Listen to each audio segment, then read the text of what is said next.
उसकी मदर से तो बात हुई थी परसों, पर कल ही नहीं हो आई। तबीयत ठीक है? हसरत पावनी स्कूल आ रही है? Yes ma'am. अच्छा। तो क्लास में क्यों नहीं आई, कुछ पूछा था? नो आइडिया मैम, बात नहीं हुई। अब हमें करना है क्वेश्चन नंबर 4, हमने किया था एक्सरसाइज 7.1। क्वेश्चन नंबर 5 से स्टार्ट करेंगे, एक्सरसाइज 7.1। ठीक है, ट्राइंगल्स चैप्टर ओपन करो, exercise 7.1, question number 5। Talking of congruency of triangles. ठीक है, ये चैप्टर आपने वैसे किया हुआ है, पर यहाँ पर जो ट्राइंगल था थोड़े ओवरलैपिंग वाले हैं, राइट? तो जब हम ट्राइंगल्स को कॉन्ग्रुएंट करते हैं, हमारे पास जो कॉन्ग्रुएंसी रूल्स हैं, सबसे पहला है side side side, then SS, then ASA. ASA का ही फर्दर फॉर्म हम ले लेते हैं AS, two angles any one side.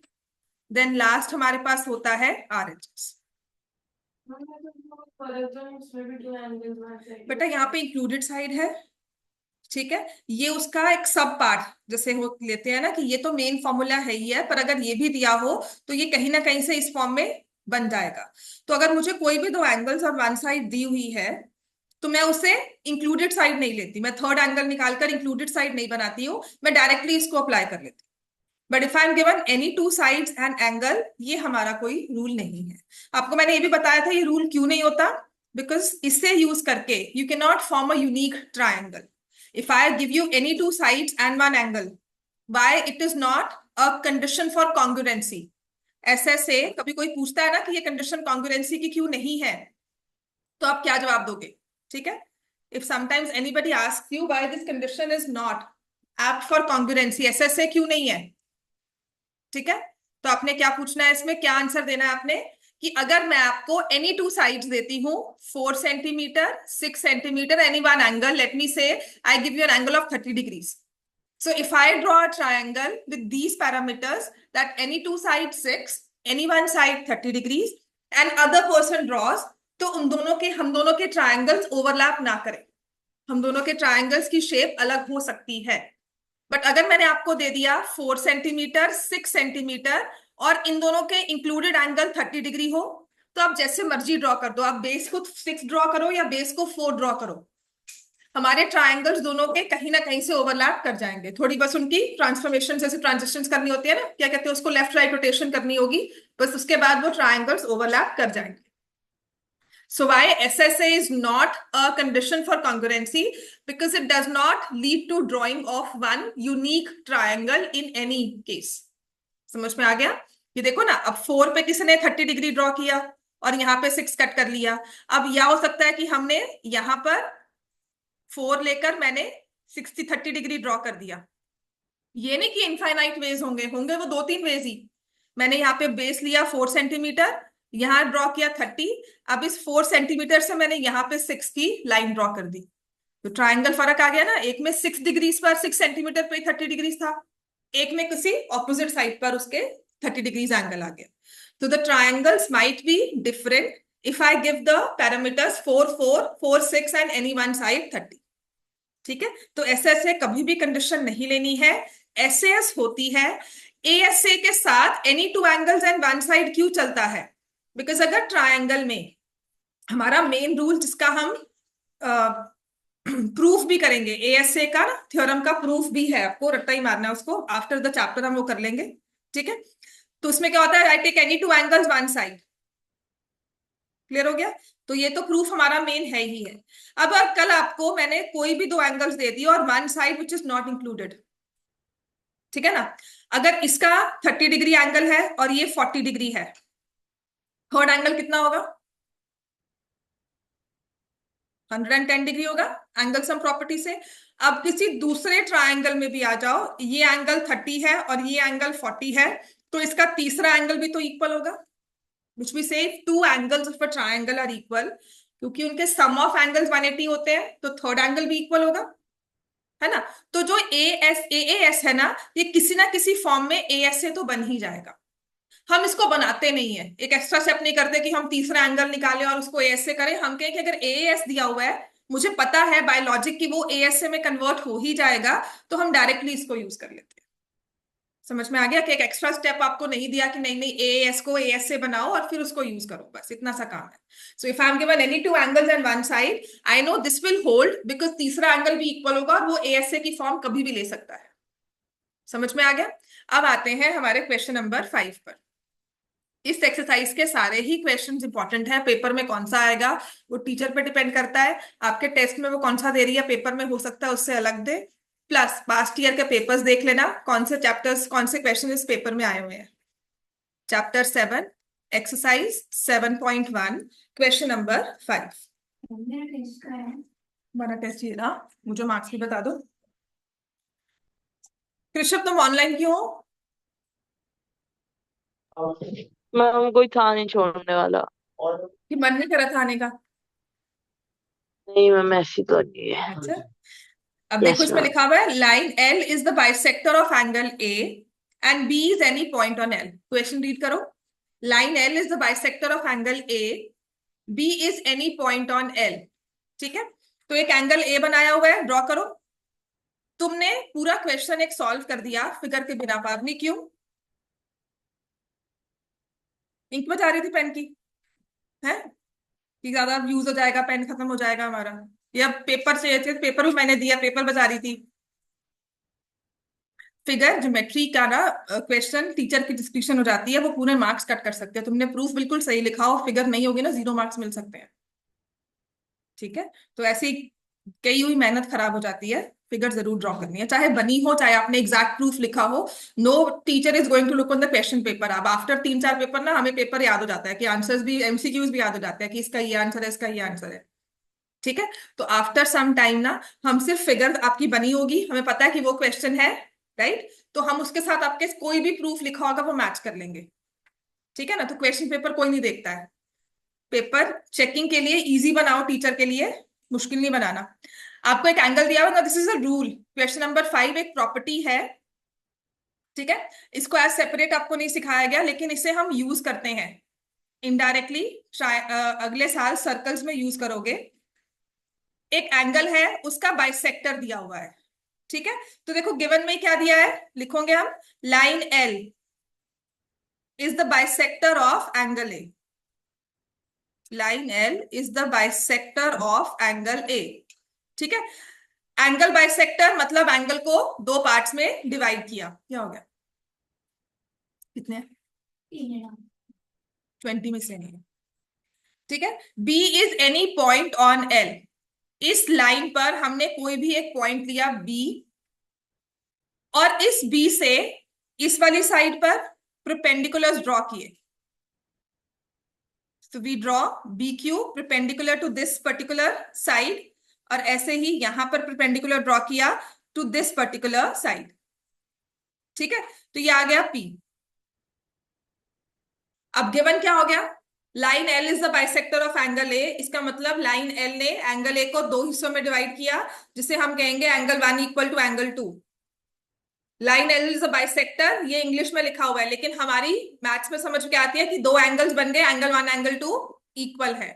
Then they are the perpendiculars drawn, so B Q is perpendicular to A Q and BP is perpendicular to A P. Perpendicular होने का मतलब क्या है, 90 डिग्री का एंगल बना है। समझ में आ गया ना। अब उसने कहा है BP and BQ are the arms of the angle. पता है ना हमारे ये आर्म्स होती है एंगल की, उस पर हमने दो परपेंडिकुलर ड्रॉ किए हुए हैं, बीक्यू एंड बीपी।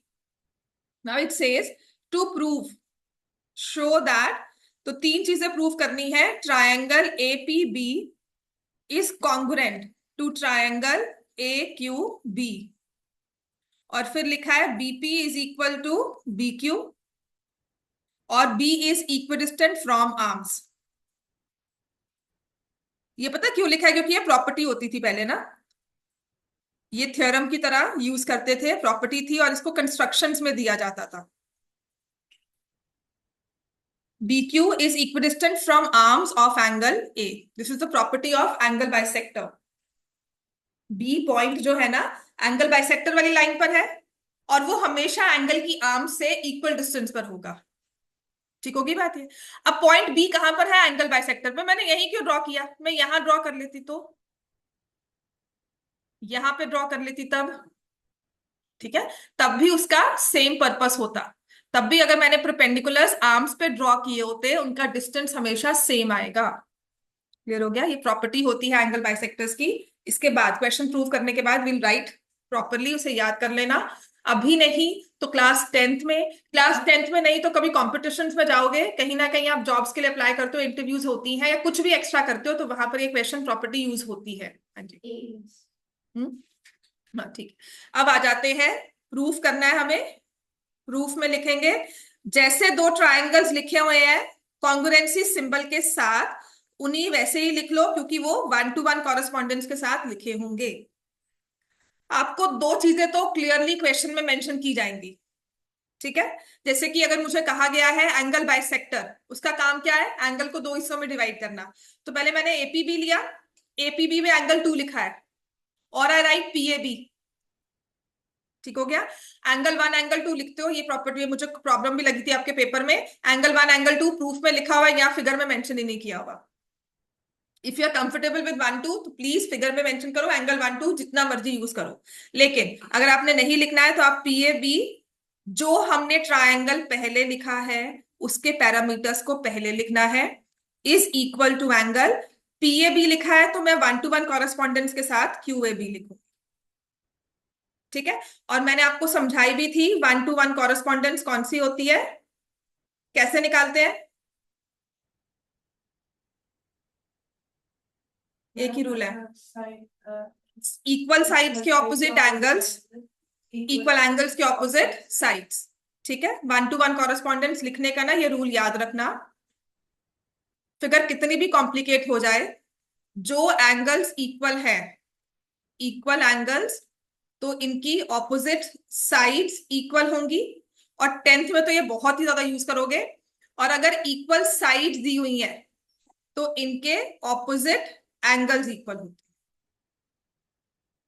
समझ में आ गई बात है? ठीक है, इस रूल को याद रखना है, ये आपका टेंथ में तो बहुत ही ज्यादा यूज होगा। इतना क्लियर है हमें?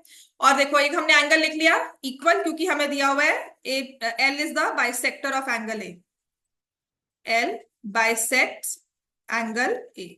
ठीक है? और दूसरी चीज क्या होगी? ये एंगल आपस में दोनों इक्वल है। नेक्स्ट में क्या ले लूंगी जब मुझे परपेंडिकुलर दिए हुए हैं? So angle B Q A, B Q A बाद में लिखेंगे, पहले नीचे वाला लिखेंगे, angle BPA, BPA is equal to angle B Q A, और इसका रीजन लिखेंगे ईच 90 डिग्रीज। ना लिख, ना लिख, पता क्या है, ये टीचर की मर्जी होती है। कोई कहती है ठीक है लिख लिया, कोई कहती है नहीं नहीं पूरा नाम लिखना है। मुझे क्या पता आपने क्यों ये वाला मेंशन किया या ये वाला मेंशन किया। ठीक है ना? अगर ये ट्रायंगल हो, इसमें एबीसी चल जाता है। जब आपने यहाँ पर बाइसेक्टर ड्रॉ कर दिया तो एंगल बी कौन सा, एंगल क्यू कौन सा, ये वाला या ये वाला, है ना? तो टीचर थोड़ी सी मतलब अपनी वो सनक हो जाती है उनकी कि नहीं जी प्रॉपर लिखना है तो प्रॉपर लिख ले। पता क्या है, पता तो है, एक थोड़ा पेन ही घिसना है साथ में। हम वो आलस में हम कहें कि हमने लिख दिया, वो टीचर नंबर काट ले, उसका क्या फायदा है ना? आधे आधे नंबर से ही बनते हैं 40 मार्क्स, कि नहीं? चलो नेक्स्ट आ जाओ। अब तीसरी चीज हम क्या लिखेंगे इसमें, इसको क्या होगा, तीसरी चीज क्या होगी? दो हमारे पास, एक एंगल ये आ गया, एक एंगल 90 डिग्री का आ गया, तीसरा कौन सा होगा? Common, which is A B is equal to A B, we have the common side. समझ में आ गया? तो लिख लेंगे triangle A P B is congruent to triangle A Q B. अब क्या होगा, आपने ना ट्रायंगल की कॉन्ग्रुएंसी तो प्रूव कर लोगे, तीन चीजें लिख भी लोगे। इसका सबसे इंपॉर्टेंट है अब रूल लिखना, जिसका एक नंबर कट जाएगा। ठीक है? So I taken any two angles और ये साइड ली है ए एस। ठीक है? अब गलती क्या होती है, राइट एंगल देखकर हम कहते हैं हमने आरएचएस लगाया है, सोच कर करना, it is A S, side included है। ये एंगल यहां है और ये एंगल यहां है और ये साइड है, तो क्या साइड इंक्लूडेड है? नहीं है। तो आपने ए एस लिखना है, ए एस से भी नहीं लिखना। अगर ए एस से लिखना है तो प्रूव करना पहले कि ये वाला एंगल इक्वल है दोनों का। वो अलग से फिर एक प्रूफ का प्रॉपर स्टेप जाएगा, उसकी जरूरत नहीं है। Will write AS triangles are congruent, है ना। उसके बाद हम क्या लिख देंगे, अगर ट्राइंगल्स कॉन्ग्रुएंट है तो यहां से BP is equal to BQ, और जिसे हम लिख देंगे CPCT, corresponding parts of congruent triangles. ठीक हो गया इतना। अब ये रूल क्या है, हमने एंगल बाइसेक्टर ड्रॉ किया, एंगल बाइसेक्टर पे कोई भी एक पॉइंट लिया, वो आर्म्स ऑफ द एंगल से इक्वल डिस्टेंस पर होता है। समझ में आ गया, this is a property of angle bisectors. जैसे कि आपने परपेंडिकुलर बाइसेक्टर्स की प्रॉपर्टी की थी, दोनों को साइड बाय साइड लिख लो। परपेंडिकुलर बाइसेक्टर्स 10th क्लास में बहुत यूज होने वाला है, क्वेश्चंस भी आएंगे। और एंगल बाइसेक्टर सर्कल्स में इनडायरेक्टली आप कहीं ना कहीं उसे सीख लोगे, बट हाँ कॉम्पिटिशन्स में काफी यूज होता है ये। देख मैं वो तो कह रही हूँ ना, फिगर के मार्क्स जितने मर्जी हो, ड्रॉ किया है अच्छी बात है, नहीं ड्रॉ किया तो उसके जितने मर्जी मैम मार्क्स काट सकती है, और अगर थोड़ी सी टीचर हो ना उसने 0 भी दे सकती है आपको। ठीक है ना, बिकॉज फिगर ड्रॉ नहीं की तो वो क्वेश्चन इनकम्प्लीट है, हमारे लिए उसका कोई मतलब नहीं है। अब सिंपल देखो, मैं फिगर ड्रॉ ना करूं, आपको पूरा प्रूफ लिखवा दूं, आपको क्या समझ में आएगा। समझ में आ गया ना। मैं क्वेश्चन ड्रॉ नहीं करती, मैं एंगल 1 एंगल 2 या मैं एपीबी बोलती हूँ, तो आपको बार बार अपनी फिगर में देखना होगा, कुछ समझ पाओगे। तो वैसे ही हमारे लिए भी वही होता है। ठीक है, तो फिगर बहुत इंपॉर्टेंट है, ज्योमेट्री में फिगर मिस नहीं करनी है। और ऐसा कोई रूल नहीं है कि पेंसिल से ड्रॉ करना है, आप क्लियरली पेन से अगर ड्रॉ करते हो, हाँ टेढ़ी मेढ़ी लाइंस नहीं, ये नहीं कि हमने ऐसे लाइन ड्रॉ कर दी फिर ऐसे हिलती हुई लाइन है, ऐसे ऐसे लाइंस मत ड्रॉ करो। If your drawing is good enough you can draw straight lines, तो आप उसको पेन से भी ड्रॉ कर सकते हो, बट प्रोवाइडेड नीट हो। समझ में आ गया इतना। ठीक है, अब जो रूल जो मैं आपको बता रही हूँ वो लिखो। हसरत और कृषभ लिख लिया है, यस मैम। तुमने लिख लिया है क्लास में भी। अब जो मैं 2 रूल्स करवा रही हूँ इसको लिख लेना, क्योंकि 10th में ना फिर से ये रिपीट होगा। हमने कोई भी एक लाइन सेगमेंट ली, A B is a line segment, हम इस लाइन सेगमेंट को बाइसेक्ट करते हैं by drawing a perpendicular bisector. नहीं, ये सिर्फ प्रॉपर्टीज लिखवा रही हूं। ये है एग्जांपल नंबर 2 में जो प्रॉपर्टी आई थी, और एक जो है क्वेश्चन नंबर 5 में प्रॉपर्टी थी। ठीक है, इसे हम प्रॉपरली लिखेंगे। हमने कोई भी एक लाइन सेगमेंट ड्रॉ की, A B is a line segment, उसको परपेंडिकुलर बाइसेक्ट किया। अब बाइसेक्ट कैसे करते हो किसी लाइन सेगमेंट को, more than half compass open करके हम बाइसेक्ट करते हैं ना, किसी भी लाइन सेगमेंट को, कंस्ट्रक्शन में आया हुआ है ना ये। तो हमने इसको बाइसेक्ट कर लिया।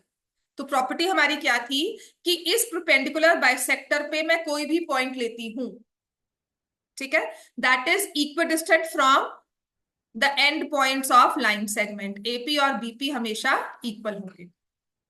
M is the mid point of A B, और यहां पर 90 डिग्री का एंगल बन रहा है। ठीक है, तो लिखते हैं इसको, every point on perpendicular bisector of a line segment is equidistant from the end points of a line segment। इसका सबसे प्रैक्टिकल एग्जांपल क्या है,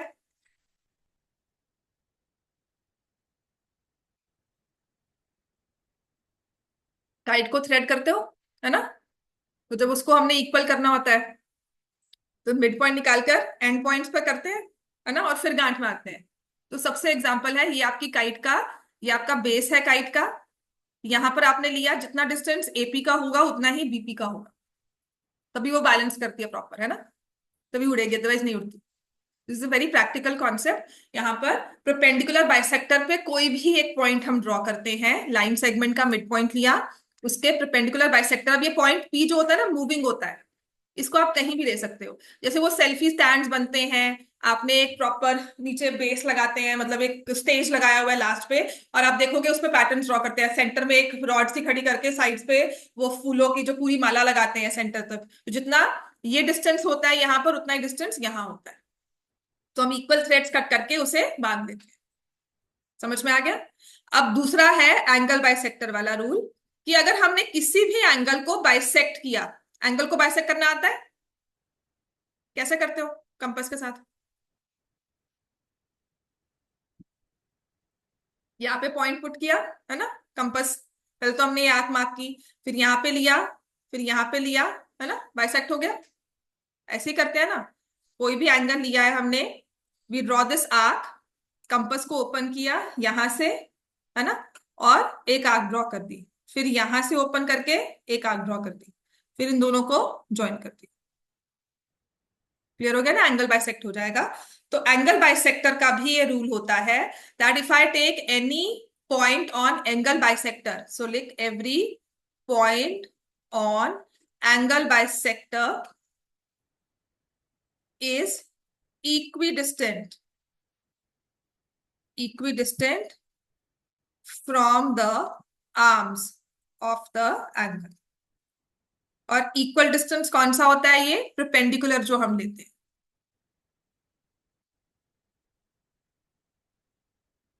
ठीक है।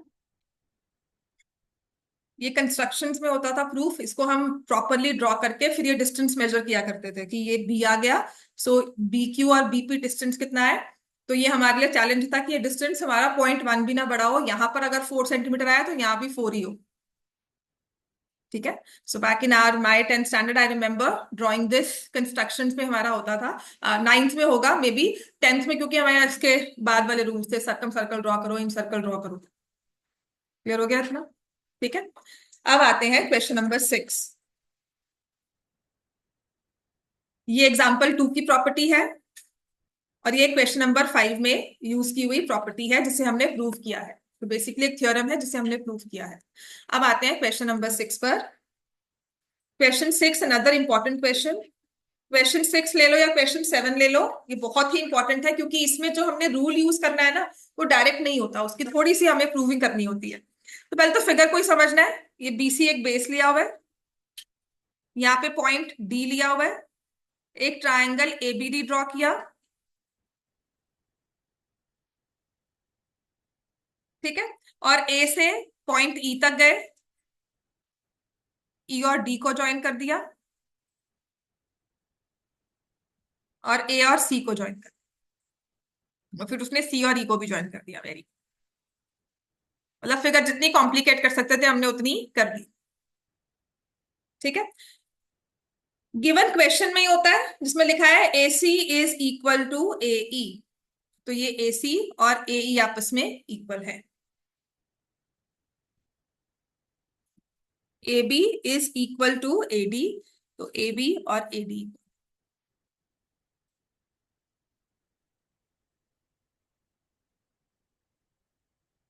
एंगल बी ए डी ये वाला और एंगल ई ए सी ये आपस में इक्वल, ठीक है।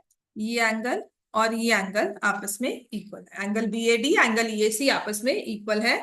टू प्रूव लिखा हुआ है B C is equal to D E. इकलौता क्वेश्चन ऐसा है, या ये वाला क्वेश्चन आ जाता है या क्वेश्चन नंबर 7 जो बिल्कुल सिमिलर पैटर्न्स पर चल रहे हैं। देख पहले बीसी ड्रॉ कर, बीसी पे पॉइंट डी मार्क कर, एबीडी पूरा कर दे। ए से ई ड्रॉ किया हुआ है, ई और डी को ज्वाइन कर दिया, फिर ई और सी को ज्वाइन कर दिया। समझ में आ गया, ठीक है। जब भी ना बने ना पार्ट्स में ब्रेक करना, मुझे भी प्रॉब्लम थी है, तो सिर्फ उसको पार्ट्स में ब्रेक करना है। बेस से स्टार्ट कर दो, बेस पे 3 पॉइंट्स लो एंड देन सी लाइंस कैसे ड्रॉ की हुई है, ठीक है ना। कभी भी टोटल फिगर को मत देखना, कुछ नहीं समझ में आएगा, उसको पार्ट्स में ब्रेक करो। This is a very golden rule. कभी भी कोई लाइन समझ नहीं आती है, कुछ भी चैप्टर पढ़ते हो, पूरा पूरा वो पैराग्राफ समझ नहीं आता है, तो आपको पूरा पैराग्राफ नहीं समझना है इन वन को, 3 वर्ड्स करके पढ़ो, उसको समझो, याद करो, and then you understand. Maths नहीं समझ में आती है ना तो मैथ्स पूरी मत समझो, उसमें कीवर्ड्स उठाओ, बाइसेक्टर दिया हुआ है, एंगल दिया हुआ है, जैसे मैंने कल भी सिखाया था, पैरेलल लाइंस दी हैं, कौन सी पैरेलल दी हैं, तो उन सब चीजों को अगर आप पढ़ते हो तो क्वेश्चन कहीं ना कहीं स्ट्राइक कर जाएगा। वो तब होता है जब बिल्कुल माइंड ब्लैंक होता है, पढ़ने का मन नहीं करता, या पेपर में टेंशन में बैठे हुए हैं, कुछ समझ नहीं आ रहा क्या करें, so pick up words from that particular question and then you answer. समझ में आ गया, आसान नहीं है, बहुत प्रैक्टिस चाहिए, पर फिर भी this is the only way out. अब ये प्रूव करना है, देखो हमें दिया क्या हुआ है इस पहले क्वेश्चन में देखेंगे। मुझे दिया हुआ है एसी जो है यहां पर वो किसको इक्वल है, ए को, और दूसरा दिया हुआ है A B is equal to A D.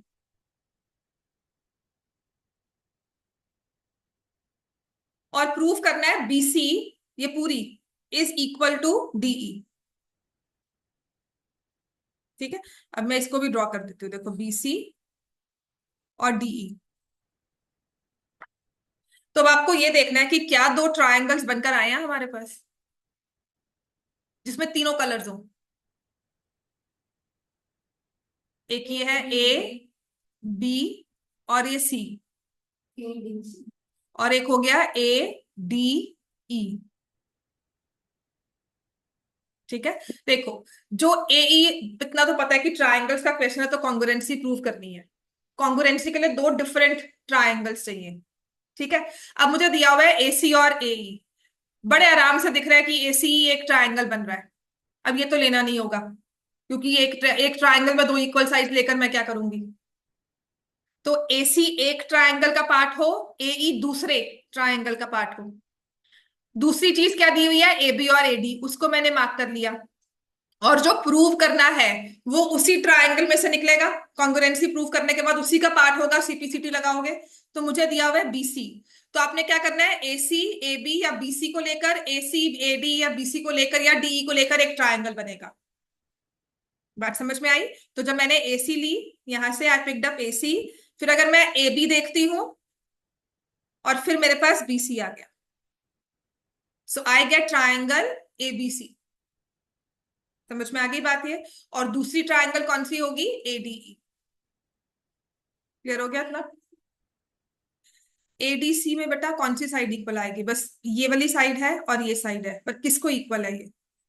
फिर जो हमें प्रूव करना है वो डीसी बनकर आ रहा है, वो तो है ही नहीं कुछ। ठीक है, बनेंगी। मैं ये नहीं कह रही हूँ एक बार मैंने कहा समझ में आ गया, but try to reason out कि वाई मैंने वही ट्रायंगल पिक क्यों किया, बस उसको लो आप। बाकी सब भी ट्रायंगल लेकर चलो, ईडीसी ले लो, उससे क्या होगा। हमारे पास डीई है साइड, ईसी के बारे में कुछ मेंशन नहीं है, और एक सीडी आ गया। ठीक है, so I try to take दो साइड जिसमें एसी आए, ए बी आए और बीसी आए। इन तीनों इकट्ठे से मेरे पास क्या बनता है, ट्रायंगल एबीसी बन जाता है। क्लियर हो गया? ऐसे ही ए ई ए डी, और कल रट्टा भी मारना है इसको, तो मुझे कोई बेस चाहिए, तो मैंने फर्स्ट थ्री साइड उसकी लेकर ट्रायंगल एबीसी ले लिया, और ए ई ए डी और डीई लेकर ट्रायंगल एडीई ले लिया। बात समझ में आई ना?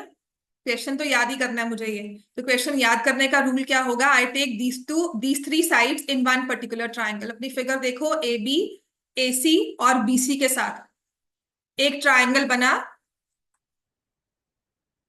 ए बी ए सी और ये बीसी, एक ट्रायंगल बन गया ए बी सी। ठीक है, इसको मैंने सेपरेट किया तो कुछ ऐसे आ जाएगा, this is A, this is B, this is सी।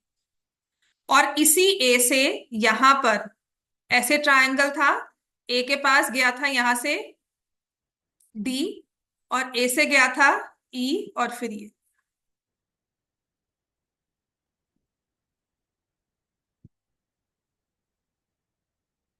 जैसे कि इस ट्रायंगल को पिक किया और यहां पे प्लेस किया, उसको मैंने सेपरेट कर दिया।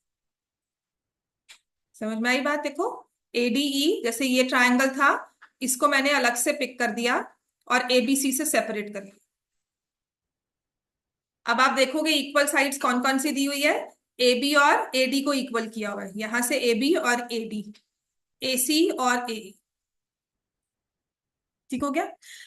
अब दो साइड्स गिवन है, तो ऑब्वियसली मुझे क्या चाहिए इसमें, इंक्लूडेड एंगल, ये वाला। क्लियर हो गया? एंगल बी ए सी, लेकिन मुझे दिया क्या हुआ है, एंगल बी ए डी, ये दिया हुआ है। I read the total angle, मुझे ये चाहिए।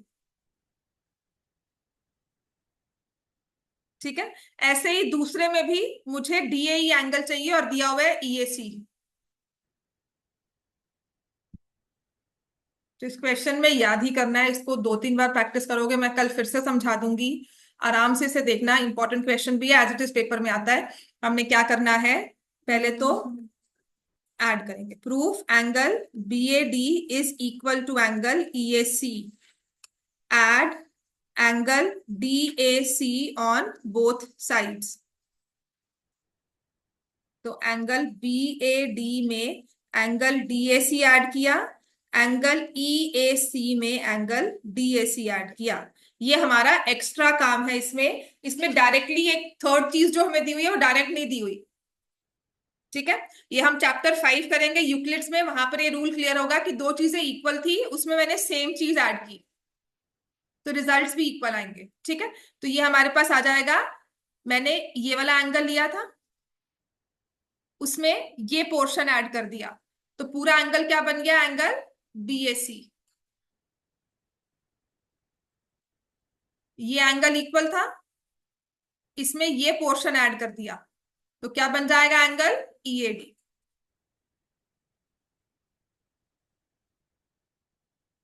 ये इक्वल जो फिगर्स है वो, हम्म, हाँ तो डीएसी ऐड किया बेटा, तो एंगल ही लिखा है। ये ले, मेरी गलती देखने की जगह ना अपना काम, अपने काम पे ध्यान दो। कितना क्लियर हो गया बेटा ये?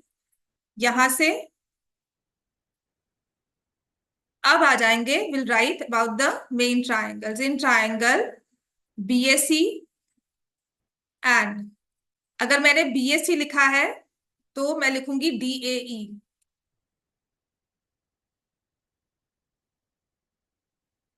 ठीक है ना, क्योंकि मुझे एसी और एई को मैच करना है। बी ए सी लिखा था, बी ए के साथ एडी इक्वल है तो मैं डी ए ई लिखूंगी। ठीक है, 1 to 1 कॉरेस्पॉन्डेंस। अब मुझे पता है B A is equal to D A, this is given to me. ऐसे ही AC is equal to AE, this is also given. Angle BAC is equal to angle DAE. This is proved above. तो triangle BAC is congruent to triangle DAE. Rule कौन सा लगेगा, SAS। This is the case of overlapping triangles, बिल्कुल ध्यान से करना, important question है। Overlapping triangles में आपको एक पार्ट दिया होगा, तो समटाइम्स उसको दूसरे, उसका जो ट्रायंगल का पार्ट निकालना है, एडिशन करके निकालना होगा या सब्ट्रैक्शन करके। क्लियर हो गया? तो जो हमें दिया हुआ है वो ये पोर्शन है और ये वाला पोर्शन है, और जो हमें यूज करना है वो कंप्लीट ये वाला है। तो उसमें ये जो कॉमन पोर्शन दोनों में आ रहा है, इसे हमने ऐड करना है ऑन बोथ साइड्स। इतना क्लियर हो गया? मुझे दिया हुआ है ये वाला एंगल और मुझे दूसरे में दिया हुआ है ये वाला एंगल, लेकिन जो ट्रायंगल बन रहा है बीएसी, उसका ये कंप्लीट एंगल है। तो जो इतना पोर्शन है इसे मैं ऐड कर रही हूं,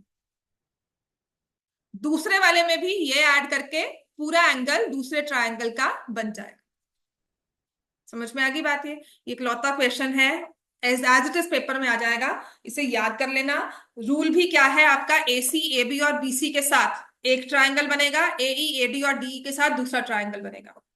उसमें ये जो कॉमन वाला एंगल है इसे हमें ऐड करना है ऑन बोथ साइड्स, जो गिवन है। पहले इसे प्रूव करेंगे, फिर फर्दर ट्रायंगल्स में जाके उसे यूज करेंगे। और इसके बाद देखो BAC और DAE हमारे पास कॉन्ग्रुएंट आ गया, so then will write BC is equal to DE CP CT। BC is equal to DE CP CT। इतना क्लियर हो गया? 2-3 बार तो क्लास में क्वेश्चन होता ही है जहां पर 2 बार आप भी लिखोगे साथ में, so you'll remember it. Adding, इसमें बस इतना याद रखना, ये वाला कॉमन एंगल हमें ऐड करना है। ठीक है, अब ऐसे ही क्वेश्चन नंबर 7 है। हो गया इतना सबका, लिख लिया? क्वेश्चन 7 पर आए।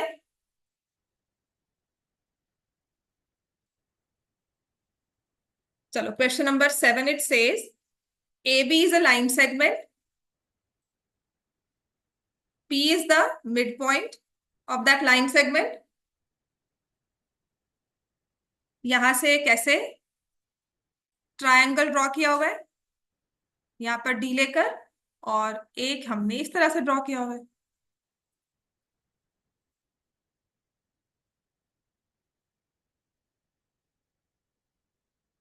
ठीक है, तो गिवन में मेरे पास है line segment AB, P is the midpoint,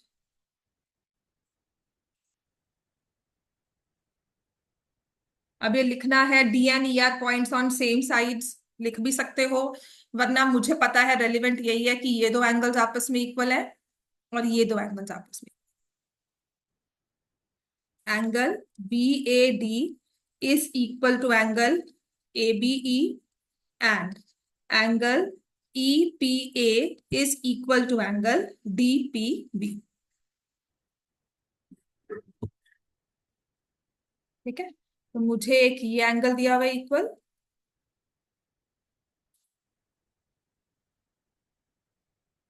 ऐसे ही ये इसको, ठीक है, और एक ये वाला।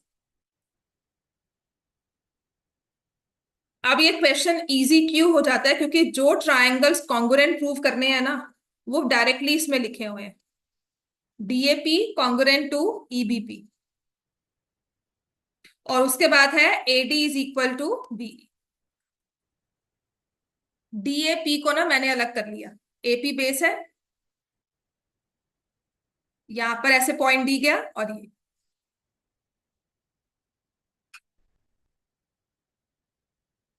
ठीक है, और बीपी अलग से ले लिया, ये बी और ये पी कुछ इस तरह से जा रहा था ये,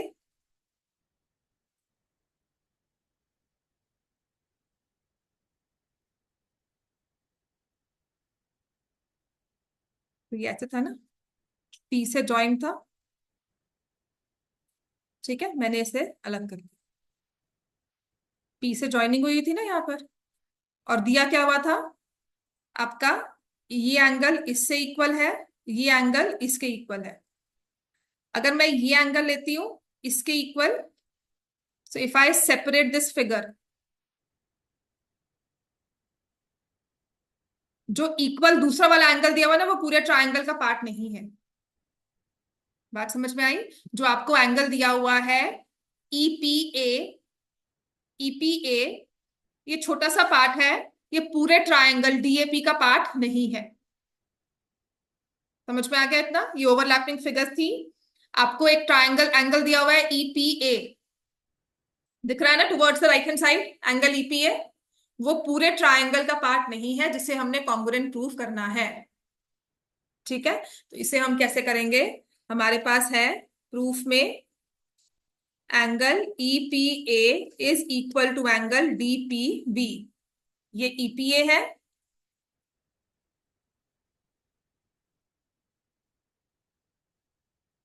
ये वाला एंगल है, ये किसको इक्वल है? ये वाले DPB, add angle EPD on both sides.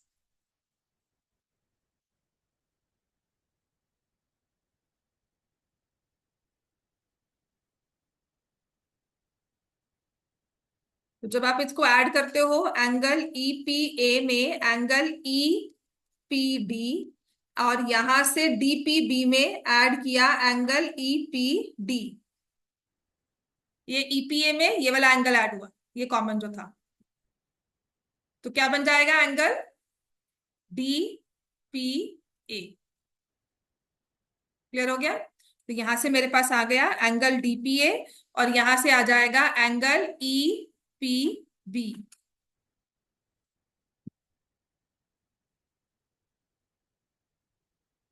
ये कॉमन, ये दिया हुआ था एंगल इक्वल टू दिस, हमने ये कॉमन ऐड किया, ये एंगल जिसमें ऐड किया ये वाला, तो मेरे पास बन गया डीपीए, दिस एंगल जिसमें ऐड किया ये पोर्शन, तो बन गया ईपीबी। क्लियर हो गया इतना? अब लिखेंगे इस क्वेश्चन का फर्दर प्रूफ। तो जो दो ट्रायंगल्स गिवन है उनके नाम लिखो, in triangle D A P and triangle EPB, EBP.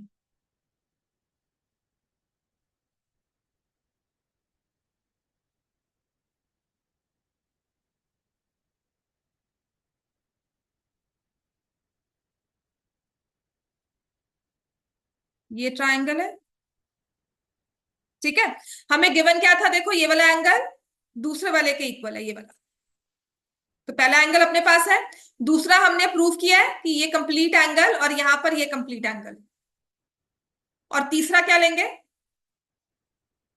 Given में देखो क्या दिया हुआ है, और जो हमने यूज नहीं किया, बिल्कुल उसके बारे में कहीं मेंशन नहीं किया। एक चीज हमें और गिवन है स्टार्टिंग में, P is the mid point. Mid point का मतलब क्या हुआ, ए बी दो इक्वल हिस्सों में डिवाइड हो गई, तो AP is equal to BP. Clear हो गया। तो in triangle DAP and EPB, तो पहला जो हमने लिखना है ना, एंगल बीएडी लिखा हुआ है, एंगल बीएडी की जगह ना मैं एंगल पीएडी लिखूंगी, ठीक है ना, क्योंकि बीएडी जो है वो ट्राइंगल से बाहर चला गया, तो मुझे ट्राइंगल के अंदर रखना है, क्योंकि डीएपी लिखा हुआ है ना, तो मैं लिखूंगी या तो डीएपी एंगल लिखूं या पीएडी। समझ में आ गया, तो मैं लिखूंगी angle DAP is equal to angle EBP, given. फिर हमने प्रूव किया था angle DPA is equal to angle EPB, proved above, ठीक है। और AP is equal to BP, P is the mid point of AB. तो ट्रायंगल डीएपी कॉन्ग्रुएंट प्रूफ किया है ट्रायंगल ईबीपी को, कौन से रूल के साथ, दो एंगल्स और साइड ली है हमने, तो क्या ये इंक्लूडेड साइड है, एक ही ट्रायंगल में चेक करो, एक ही एंगल लिया और एक ही एंगल लिया और ये साइड ली, तो ये हो जाएगा एएस। और इसी से सीपीटी सीपीसीटी से आ जाएगा एडी इज इक्वल टू, हाँ तो ए एस होता, ठीक है। फिर आपको प्रूव करना होता P is the mid point of A B, आपको एडी और बीई इक्वल दिया है, ए एस आपने लगा दिया, फिर आपको प्रूव करना होता prove that P is the mid point of A B. Third side कुछ तो दिया होता है ना, हेंस, या फिर आपको सिंपल ट्राइंगल्स को कॉन्ग्रुएंट करने को कहा गया। क्वेश्चन नंबर 6 और 7 थोड़ी ऊपर ओवरलैपिंग फिगर्स है, इसको ध्यान से कर लेना, एक दो बार कल फिर से इसको रिवाइज कर लेंगे। अब आ जाओ क्वेश्चन नंबर 8 पर, उठ जा, जग जा। जब मैंने वो पढ़ा तब हाँ जी, क्या हो गया, बिल्कुल सोने वाली हालत है तुम्हारी। क्वेश्चन नंबर 8 स्टार्ट करो। अच्छा क्वेश्चन नंबर 8 ना डायरेक्ट है पर थोड़ा लंबा है, लिख लो इसको पहले।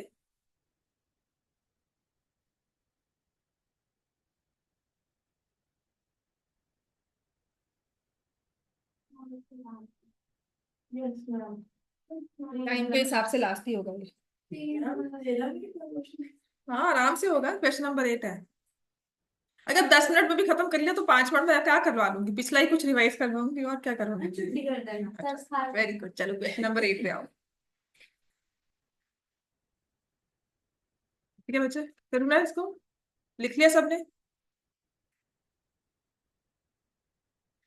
अभी जैसे मैं सारे क्वेश्चन बोलूंगी ना, इंपॉर्टेंट है क्योंकि पेपर में कोई भी एक आ जाता है, क्वेश्चन नंबर 8 भी एज इट इज आ जाएगा, कोई चेंजेस नहीं आते, एज इट इज लिखा जाएगा। क्वेश्चन नंबर 8 में एक राइट ट्राइंगल दिया हुआ है एबीसी, राइट एंगल एट सी, और इन सब में क्योंकि बुक में फिगर ड्रॉ की हुई है तो हो सकता है, मतलब चांसेस यही होते हैं कि पेपर में भी फिगर बनकर आए, ठीक है।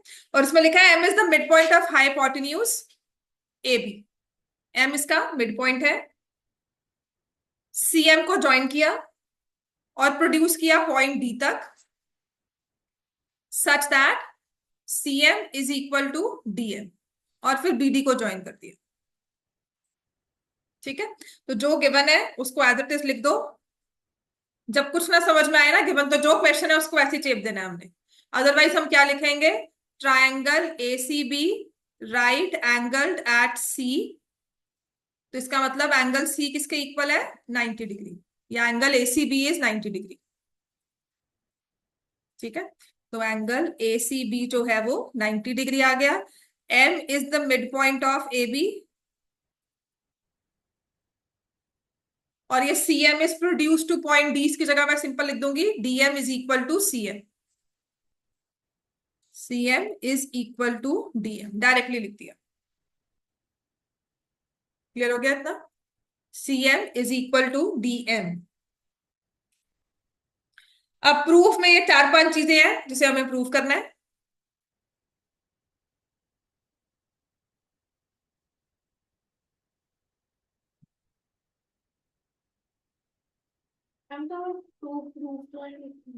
प्रूफ लिखेंगे, वही 5 चीजें लिख दो ना, पेपर में आएगा तो लिखना है।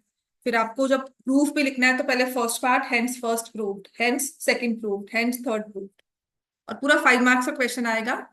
तो आपको सारे पार्ट से, और अगर एक चीज प्रूव करते हो तो बाकी सारी चीजें उससे CPCT से फर्दर फॉलो हो ही जाती है।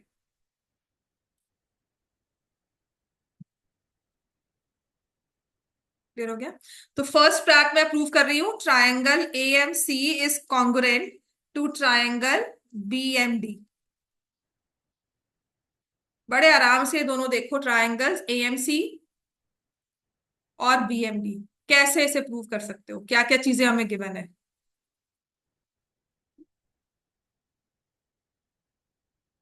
एक तो मैंने मार्क ही की हुई है, कौन सी वाली? CM और DM इक्वल है, और मुझे क्या मेंशन है, M is the mid point of AB। तो ये AM और BM भी इक्वल हो गए। दो चीजें तो मुझे गिवन ही होती है हमेशा, और तीसरी जो अपने दिमाग से लगानी है,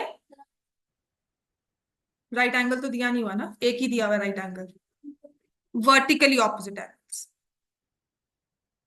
ठीक है, तो इसमें हम लिखेंगे in triangle AMC and triangle BMD,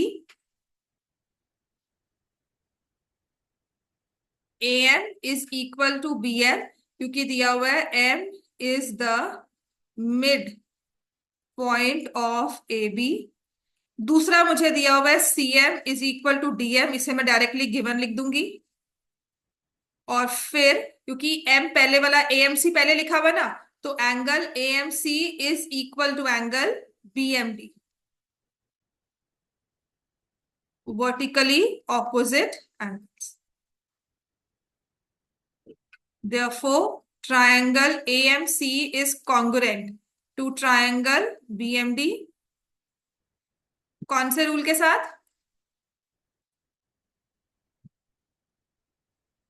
ये साइड है, ये एंगल है, और ये साइड है, कौन सा रूल हो जाएगा? Bye SS। दो साइड्स होंगी ना, या तो RHS लगेगा, राइट एंगल दिया होगा, और या SAS लगेगा, उसके बाद SS है तो कोई रूल होता ही नहीं है। ठीक है, so by SAS triangles are congruent. अब हमें प्रूफ करना है DBC is the right angle.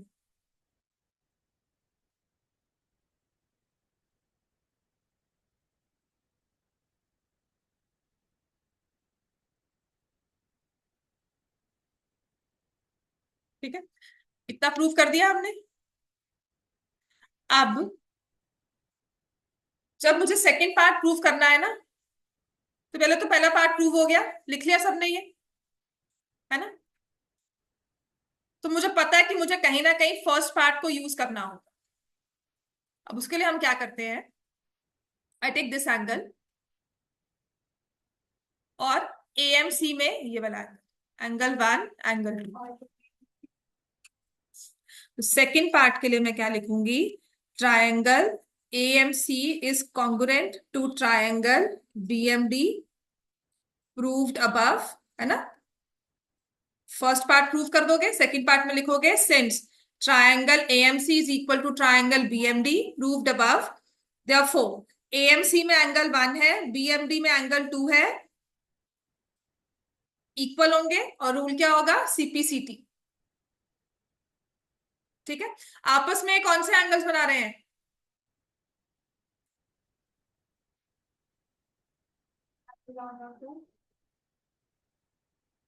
Angle 1 2 आपस में कौन से एंगल्स बन रहे हैं? Alternate interior angles. समझ में आ गया? ये फिगर को सेपरेट करके देखना बहुत ही आसान होता है। पता है क्या करते हैं इसमें, मतलब आई यूज टू डू इट, यहां से इसको ऐसे, ये और ये। तो ऑल्टरनेट में हमेशा एक जेड शेप फिगर बनती है, चाहे वो इस तरह से बनी हो, ठीक है, चाहे वो इस तरह से बनी हो, right? So since they form a pair of, as they form a pair of alternate interior angles, therefore BD is parallel to CA. Lines and angles में किया था ना, as they form a pair of alternate interior angles therefore BD is parallel to CA. ये दो lines parallel हो गई, ठीक है. अब अगर मैं ले रही हूं BD is parallel to CA and BC is transversal,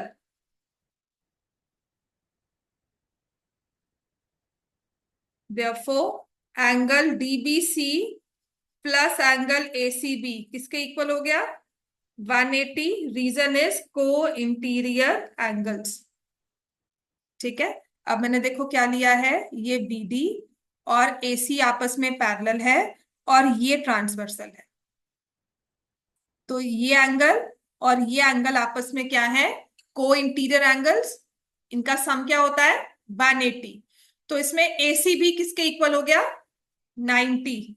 तो एंगल DBC, ACB आपको गिवन है 90 is equal to 180. Angle DBC भी किसके इक्वल आ गया? 90 degree. Hence second part proof, DBC is a right angle. Clear हो गया इतना? क्या? कौन सा? जो लास्ट में प्रूफ किया है, क्या? Lines parallel. हाँ, लाइंस पैरेलल है, BC ट्रांसवर्सल ले लिया. तो ये एंगल और ये एंगल क्या आ गया? को इंटीरियर एंगल्स हो गए ना, on the same side of transversal. अंदर में भी है और को इंटीरियर हो गया, सेम साइड हो गया, ठीक है ना. So therefore angle DBC is the right angle. क्योंकि वो सेकंड पार्ट दिया, मुझे वैसे ही प्रूव करना होगा, सेकंड में ही प्रूव करना है, तो DBC is the right angle. Clear हो गया इतना? अब थर्ड, ACB. ठीक है.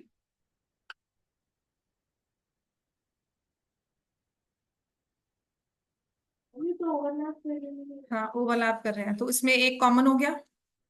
कौन सा? DBC देख रहे हो और ACB देख रहे हो, इसमें कॉमन क्या हो गया? BC कॉमन हो गया.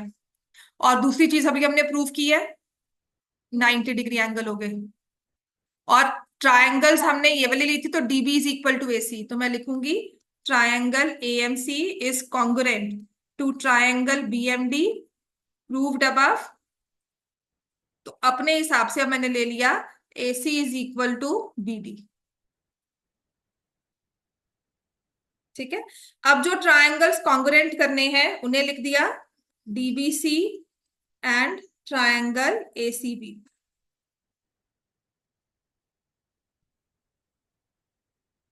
इसमें लिया BD और इसमें लिया AC प्रूव्ड अबव. यहां पे एंगल DBC और यहां का एंगल ACB ईच 90 डिग्री. और BC is equal to BC common base है.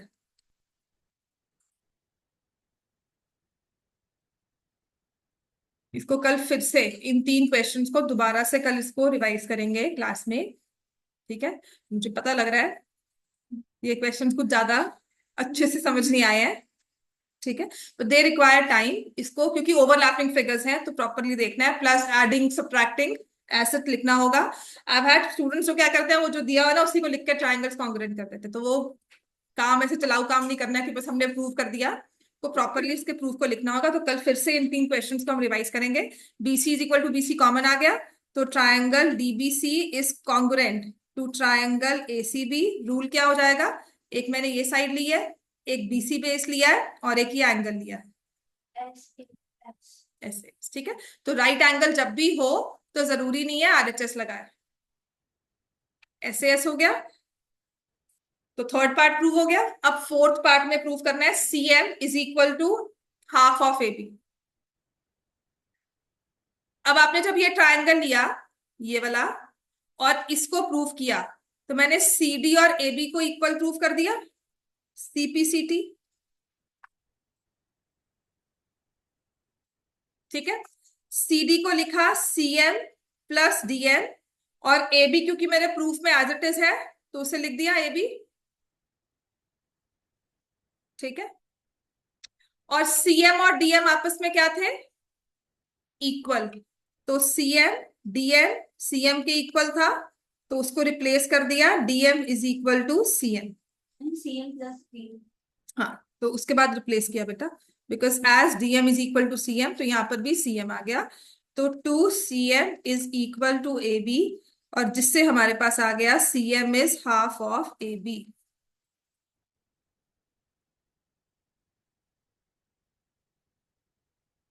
क्लियर हो गया इतना? ठीक है, हैंड्स हो गया ना 15 मिनट आराम से। हाँ, 5 मार्क्स में आएगा, अगर आएगा। इतना लंबा होगा तो 5 मार्क्स में ही आएगा।